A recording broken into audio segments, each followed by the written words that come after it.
Okay, so we're thinking about the way that the world is going right now, and I'm listening to some of the testimonies and podcasts and conversations, and how we are starting to again getting those chasms between the ultra rich and the poor, and the extreme right and the masses and so forth. I thought we finally got over all that with democracy and so forth and the welfare state, but no, we haven't. It's a recurrent thing because human nature, whenever we have power, whenever we have been able to concentrate a certain amount of wealth, we can use that wealth to quantum leap forward, and that's what we want to do. But that, of course, is then makes it so much more difficult for the rest of the people to get ahead. And all this is debatable and can be justified one way or another. And those debates go on and on and on. But the end of the day is that when you have the majority of a nation, a region, a planet, which is not doing well, the middle class is not doing well, struggling, and then capital is highly concentrated in the hands of a few. That means that somewhere the algorithm, somewhere the equation didn't really work out properly, as it should be, because it's very important for the survival of all to actually maintain a balance. If not, it's like the French Revolution. I mean, you can't keep that up. It's not going to last. And you can manipulate and you can do everything. And I know that leading people and big capital, they have all these capabilities, and they are very savvy and so forth, and they can talk about it in beautiful ways and show indicators and whatnot. And but at the end of the day, it all comes down to someone going to the supermarket, and the mother is going to do shopping, and she's trying to make the whole month work out, and that's it. It's always like the dry cleaner. How many people are going to the dry cleaner? And then the economy is doing well. People are using the dry cleaner a lot. It means they're putting on their best clothing, they're going out for the evening. There's a little bit of extra cash going around, but if not, no.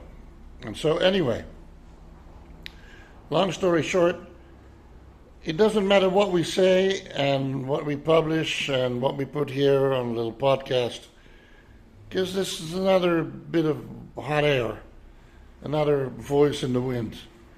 And even though it contributes, the best of all that we can do is when we get that sort of gut feeling, which the extremely wealthy already know also. They are very much aware of that. It's not as if they are not. They are. They know very well what's happening. They know it probably better than we do. But the best that we can do is we can go like, okay, this is what it is, fine.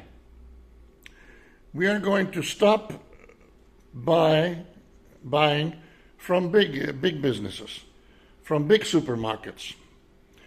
And, on the weekend, go to the countryside and try to buy some veggies and small fairs and free stuff and pickle stuff at home, and make it like a hobby, and with the family, and you make your own marmalade, again, like we used to do in the days, and you smoke your own sausages, and you make your own liquor, at home, in the garage, just for your own consumption, and you make that like of a hobby, like thinking about frontier life a little bit.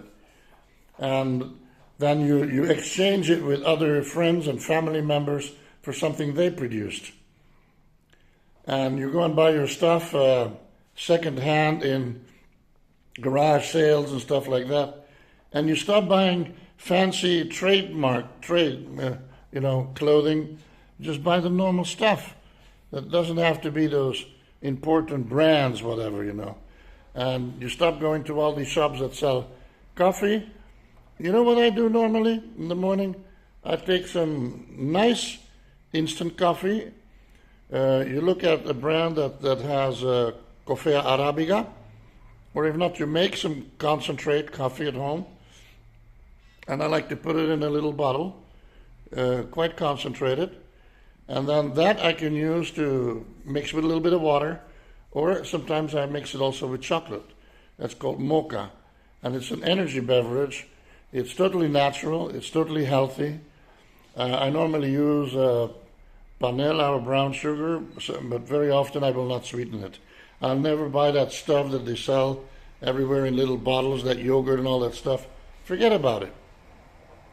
Go to a supermarket and look around. Stop and look around. Everything is in little plastic containers. Everything is in boxes, cardboard. We are eating so unhealthy. We should go back a little bit to the heydays, to, the times of our parents and grandparents, when stuff were, like as I said, go to the markets and so forth. And simply go like, okay, I'm not going to have these soda pops and this and that. I'll make ice cream at home, just with normal milk, whatever. And if not, you take some fruit and some powdered milk and you mix it together and you put it in the freezer. It's a little icy, but it's an ice cream, and you have a piece of, can you make a cake at home? And while you're watching a movie with the kids, it's great. Just go back a little bit and let them feel that you don't need all that. And look at each other, and when we have something that's a little faded, whatever, or our shoes are, just fixed or whatever, that is environmentally and socially responsible, because you're living a sustainable lifestyle. On a planetary level, you are living a sustainable lifestyle. You're not throwing away everything. And even if you have something, a gas or something, and you just sew it from the inside and you can see the gas it's sewn, and so what? And maybe you can have, somewhere, one of your friends will ask him, can you make something, an insect or an animal or a little lizard or a flower out of it? And if not, what the heck? Just sew it. So what? Who cares? It's not about his business. And it's offensive if anyone looks at you like what happened there is because someone goes into the Oval Office and go like, well, you don't have a tie on and a suit. Excuse me? Excuse me? And so, the United Arabs and so forth, all these sheikhs and these princes and so forth that use those white robes, why don't they use a tie? Or the president of India, who has his own attire, or presidents of the African nations, or the Dalai Lama.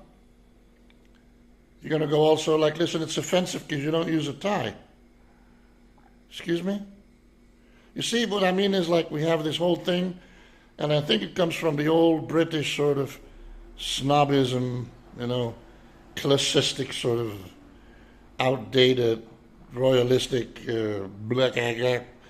useless, sort of, you speak in a certain way, you dress up in a certain way, and that's who you are, and so, but it's a figment of their imagination. It's like, what Hitler said, that they were a superior race. What is different between saying I'm from a better race than you are, than saying I'm from a better class than you are, or I'm from a better culture than you are? So you don't have to answer anything, because ignorance is never answered. It doesn't require a response. It just is what it is. It's self-evident. You just grin a little bit. Yeah, I love you too. You just say, I love you too. You're so charming. They go like, what do you mean I'm charming? Yeah. Well, you're just charming. Look it up in Google. Wikipedia, you'll find it. I am charming. And then you just laugh it off. And even though it hurts inside, we all have to learn where our boundaries are. And so we just go, okay, fine, now it's time maybe for the next 5 years, or for this year, let's just close the faucet. And if I really feel like I want to have one of those products, because I really have that drang, that sort of urgency. Okay, then enjoy it, buy one, no big deal, or if it's convenient at a given moment. But in general terms, go like, okay, this year we're going to start changing. We're going to do this. We're going to do this. And if I want to, I go and I buy in a little shop around the corner. I'm not going to go to the big ones. And they're going to lose 30% on their income. So big capital suddenly is going to go like, well, they're not buying our cars. But it's not because of the car, it's because of something personal. They're not buying our soft drinks, they're not buying our whatever, our seeds, or I don't know. You guys tell me. I have no idea. And they're just going to go like, or they're not shopping here, there's a shift. Why are they doing this? What are they trying to tell us? What's the boss trying to tell us? Well, the boss is trying to tell you that keep things in balance and in harmony. If not, things are going to shift. It's only the warning lights. It's only the temperature marker that's raising a little bit before things get out of hand and you start getting, a major makeover in the countries, in the regions, and so forth. Because that's not something you wanted to happen, but it's something that you can see. It reaches a boiling point.